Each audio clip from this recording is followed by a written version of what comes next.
Hi, I'm Henrietta. I'm really happy to be included in this reading. I wish I could be reading to you face to face because I know that would be nicer for all of us, but I appreciate your watching and I'll just get started. I'm going to start with a few poems from my most recent book called All That Held Us. It came out in 2018 and it was, I think, an odd project. It's a memoir in the form of 48 linked Italian sonnets. So I think that's strange. I still think it's strange after writing it. The focus of the memoir is my upbringing in an all-female household in North Carolina. It was not this matriarchal paradise. It was kind of weird. And so the book looks at that. And then the section that I'm going to read from is examining adolescent and adult relationships in the context of having come from this kind of unusual background. So I'll read about 5 of these, and then I'll shift gears completely and read from another project I've been working on, and then end with some brand new stuff. So these sonnets are not individually titled, so I'll just kind of go straight through. I don't think there's anything that won't be self-explanatory.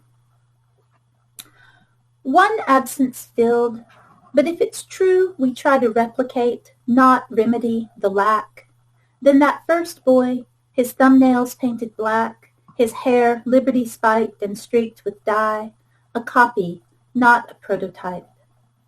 He'd died beyond my reach, the way he lived, soundtrack of his own losses, a loop of feedback I couldn't interrupt, a lullaby.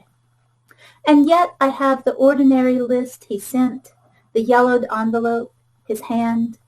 Why he loved me. I wore fishnets, sang well, which wasn't true. I smiled. I liked the Smiths. My mother cooked weird food. I drove a van, had a blind dog, didn't believe in hell.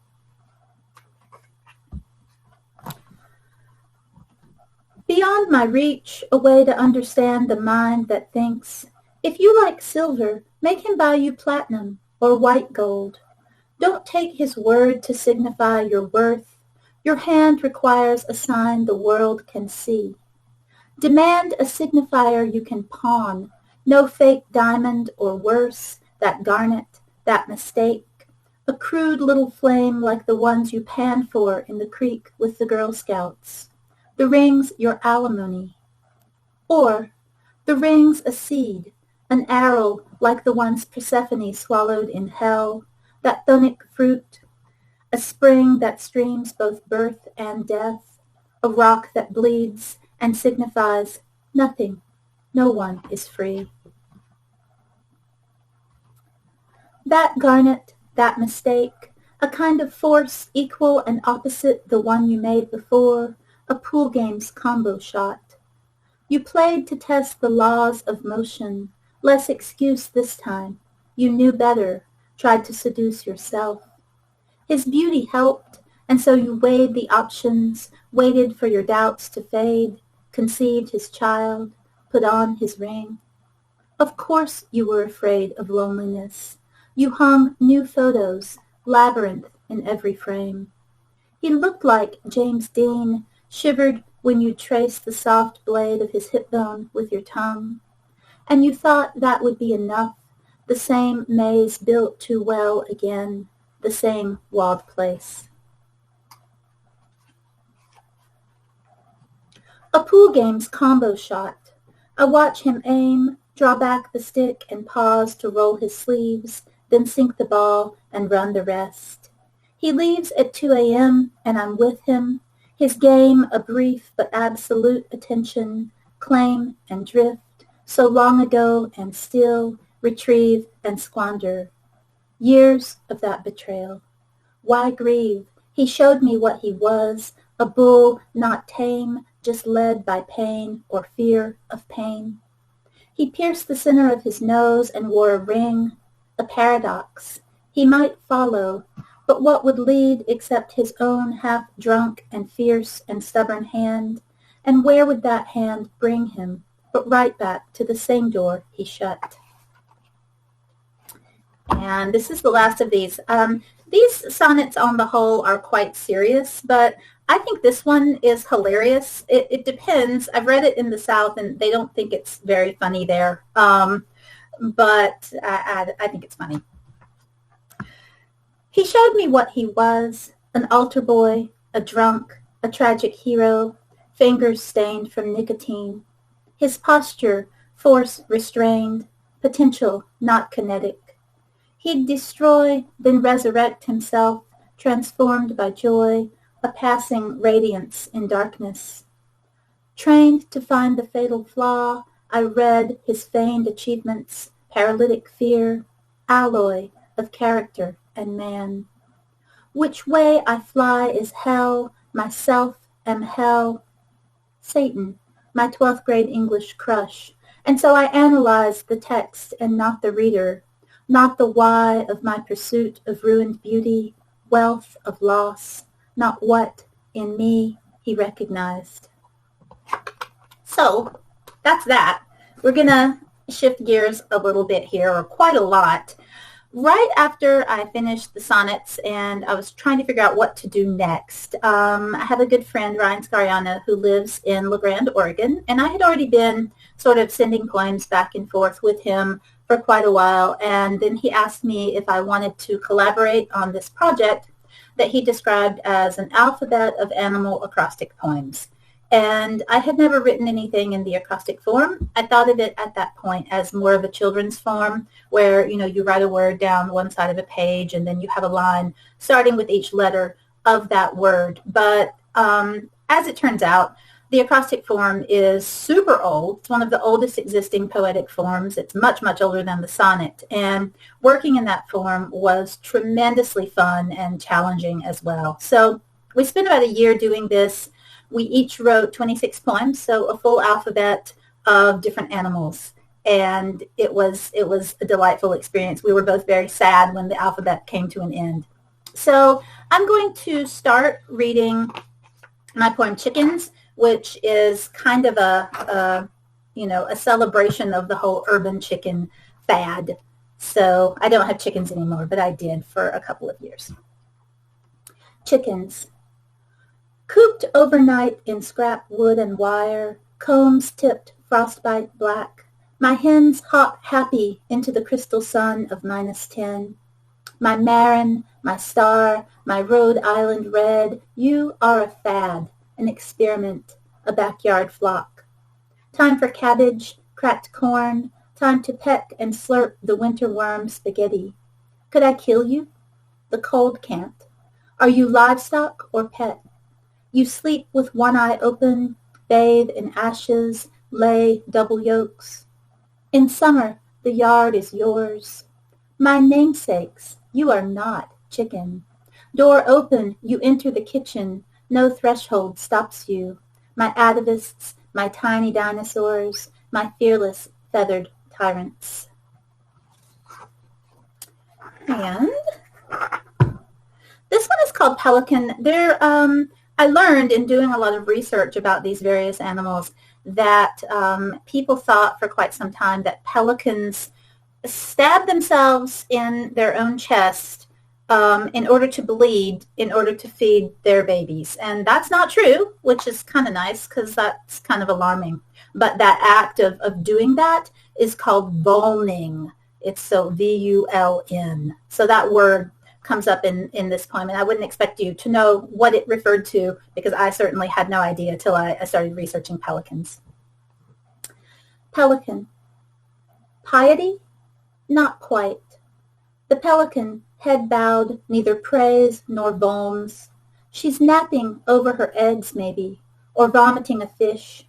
There are limits to how badly anyone will wound herself for love. At least, I hope there are.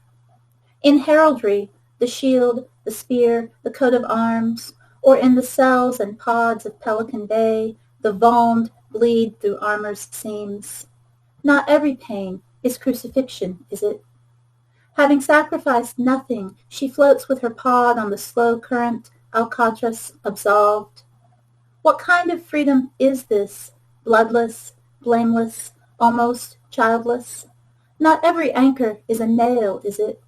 Nor every frame a cross, nor every home a prison. And then I'm going to read you two weird ones from this series. This is my lobster one, which will tell you some sort of alarming things about lobsters and also, of course, about people. Lobster. Like us, the female lobster undresses before sex. She removes her skeleton.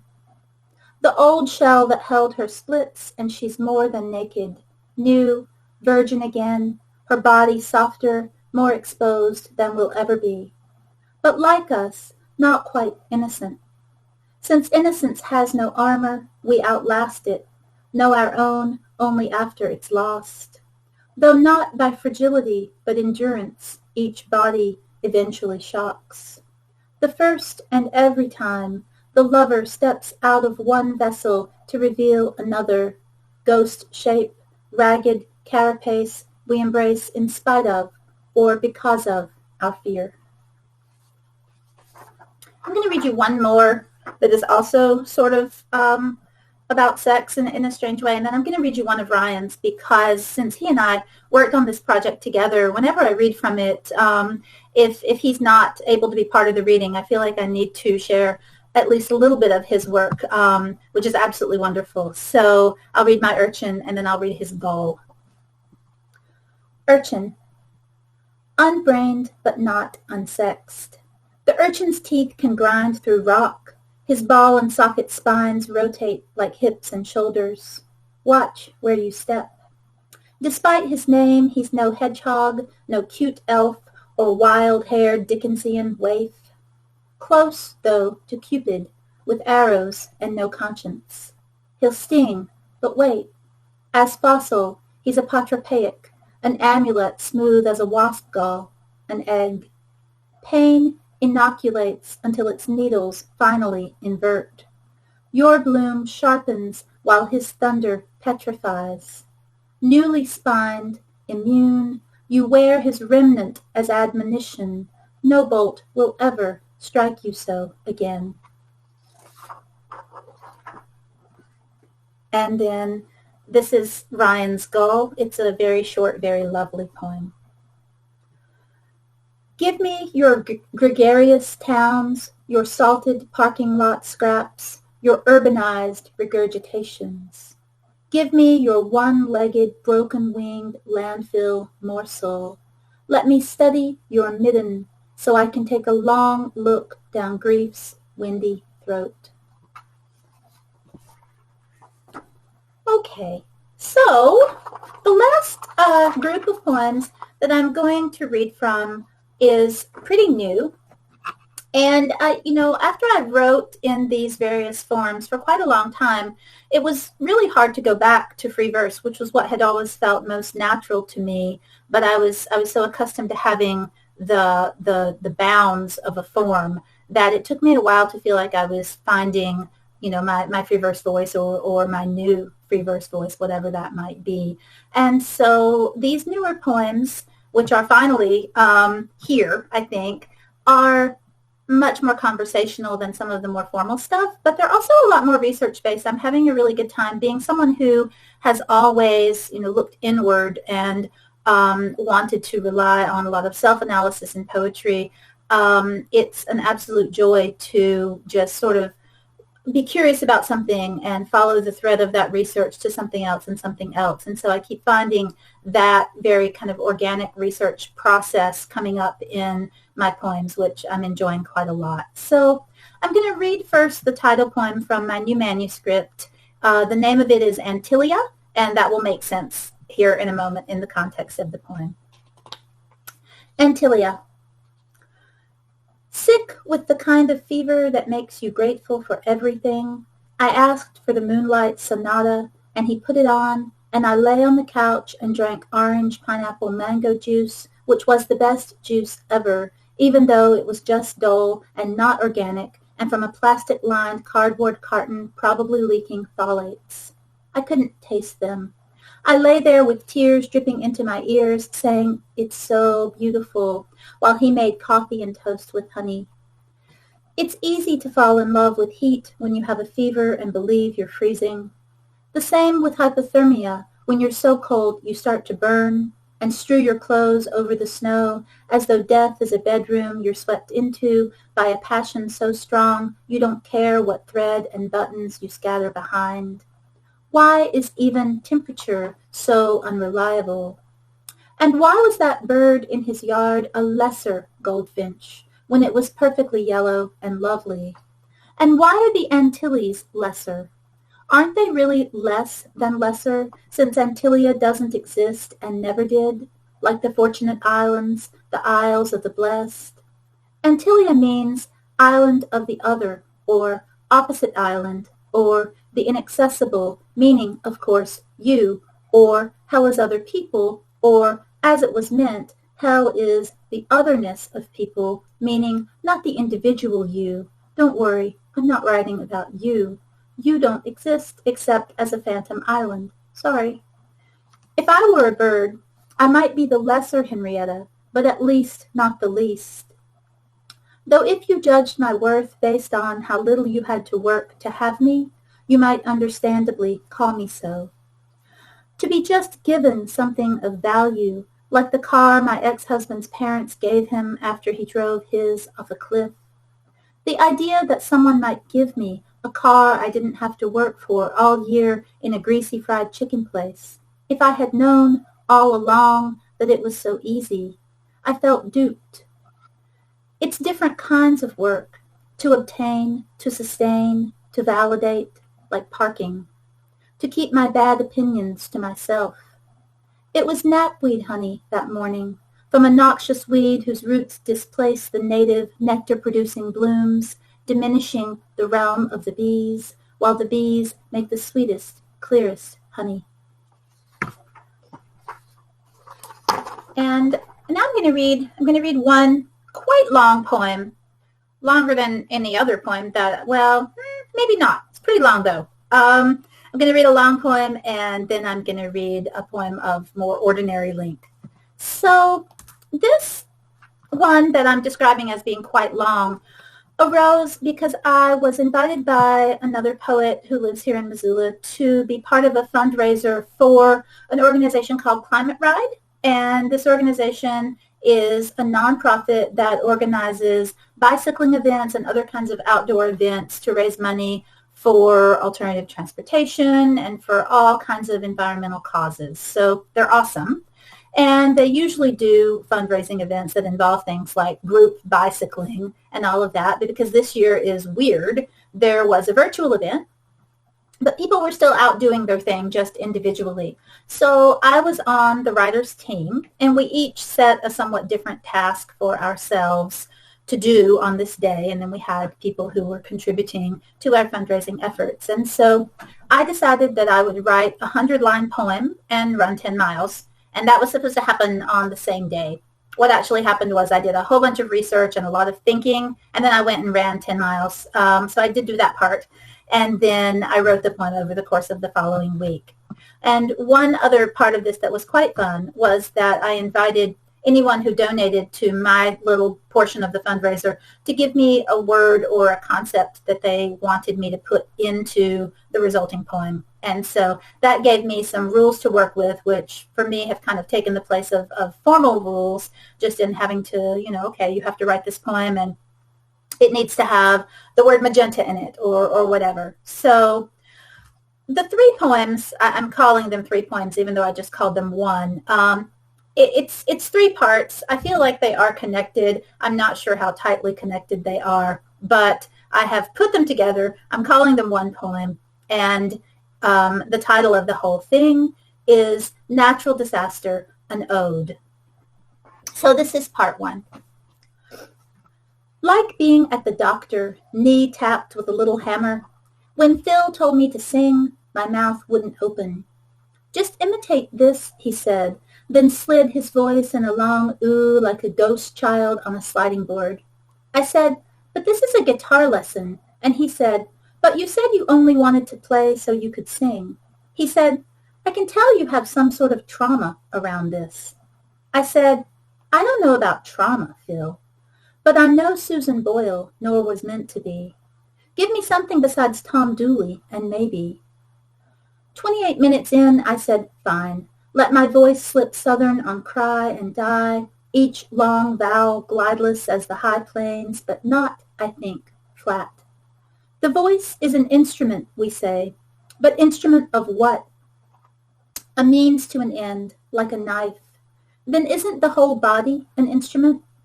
We are, we say, moved when something cold and uncontrollable rises up the spine and out the scalp.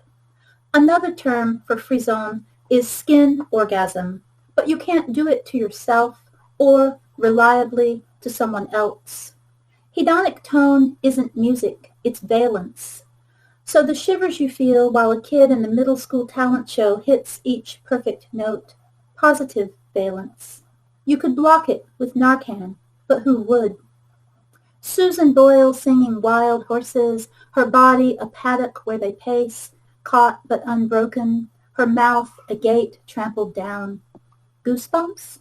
Maybe it's aesthetic chills, maybe Parkinson's, like Babe who lived with Dot across the street, immobile in a giant chair, hair combed back in a bluish-white frozen wave. Babe, the blue ox, I thought, trembling mountain, natural disaster. That's the body. But the self? He must have been in there, while Dot cut watermelon into wedges, salted them, laid them on a plastic tablecloth.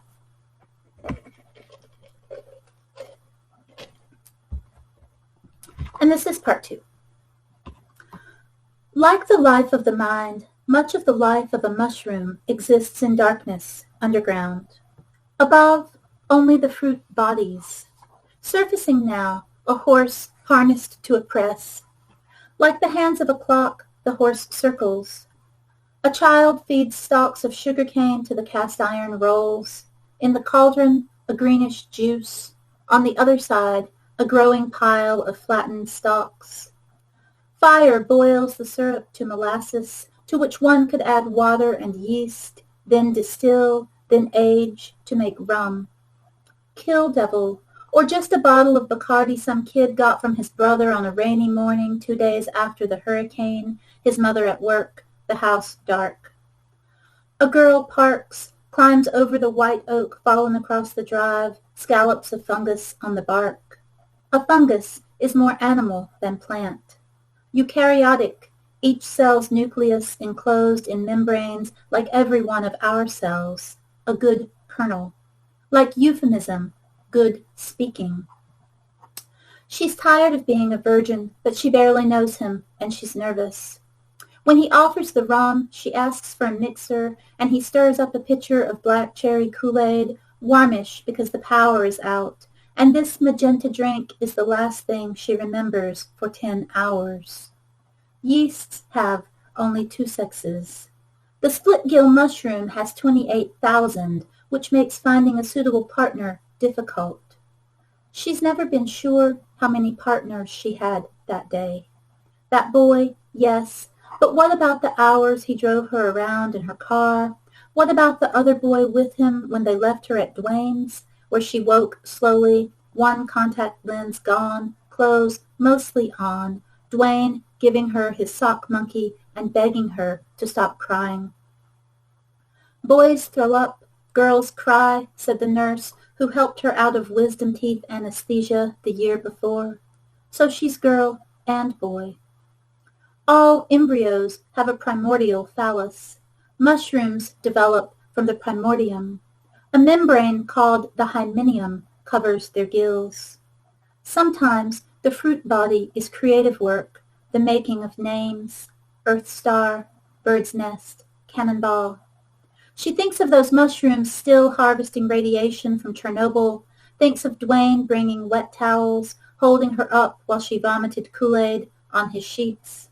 She's 30 years older now, able to drink a mojito without gagging, able to saute chanterelles and bake chansons and sing.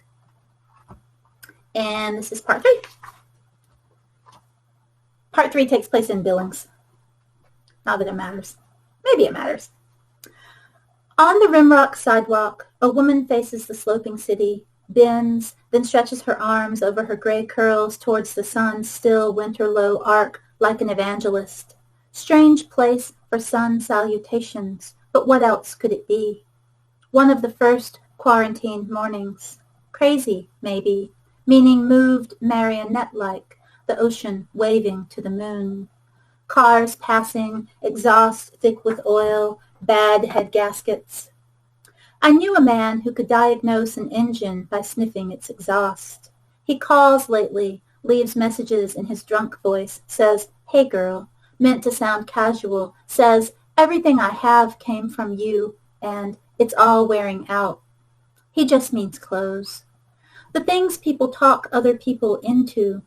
A girl my 15-year-old son met online mailed him a piece of her hair, 8 inches long and banded at each end like the leg of a shorebird. Darker than the dark chocolate my mother sends because as a girl I briefly liked the waxy special dark among the Mr. Goodbar and Crackle. I should be more grateful for those bitter little bars wrapped brown and red and silver like the 9-volt batteries she also sends, worried about my smoke alarm. I'd just as soon eat a battery. Someone ate a bat, and now people are sick and people are killing bats when bats are only hanging folded like photographers' umbrellas, little feet hooked like handles over a pole. All those times my mother took me to Sears to be photographed, pop of the flash, vegetable soup in the cafe after. And the night a boy who's dead now took off my sandal and pitched it towards bats circling a chimney, a funnel made of darkness and through which darkness poured. They would dive for it, he said, but they didn't. A gladiator sandal, the black straps fluttered as it fell. That girl's hair on the floor when I'm vacuuming up cracker crumbs and pencil shavings, and my son, without the sense yet to value every darkness entrusted to him. And I'm going to end with a poem that kind of revisits a situation and a persona that I was working with in my first book a long time ago. 18 years ago, I did the Boyden Wilderness Writing Residency on the Rogue River in southwestern Oregon. And at that point, 18 years ago, I was there for 5 months, and I found the whole experience absolutely life-changing and absolutely terrifying. So this past summer, a year ago, I was super lucky to get to go back there for 3 weeks. The artist who was the resident last year needed to be gone for 3 weeks and wanted to be able to leave her dog there. So I volunteered to dog sit, and I got to go back and do a sort of a little mini residency as, a much older and slightly tougher person, I think. So while I was there the first time, I wrote some poems in the persona of a version of the fairy tale character Gretel from Hansel and Gretel. And so this poem is called Gretel Returns. And there's a lot about Merlin at the beginning of this poem. Merlin is a town that, depending on which way you go into the residency property, you most often go through the town of Merlin. So, Gretel Returns. Turns out Merlin is named for the bird, not the wizard. Not the matter of Britain, but the matter of last place to get gas, last place to call the man who broke your heart or anyone else. All along, Esmerillon, not Mirrodin, and no connection between. In the matter of coming back to do it better, Merlin's a little larger now, still mostly fly shops and the Dollar General, mostly heirloom apple trees, and one intersection where the road finds the river. After that, Indian Mary, Galice, then Rand and Argo and the Grave Creek Bridge where I turn and go up. Now the cabin has a party line walkie-talkie phone that sometimes works, so you can tell me again how I am tough, even when you aren't sure it's me. A strange number on a Thursday morning, and you 20 hours and 3 states away. Tell me how you know. When you know me so little, my voice is a surprise each time. Truly, you don't sound so tough yourself. You sound afraid. The things I love best here are the most fragile, not the bears, fewer than there were, not the merlin, bird that steals nests, eats other birds, chases its prey up the sky. When I think of Esmerillon, I think of Esme, beloved, though there's no connection. So tell me, When a tree's across the road a half-mile from the cabin, and it's late, and I'm lucky not to be farther out on this shattered road crossed with snails, their wine-dark bodies stretched smooth as the new skin of the madrones.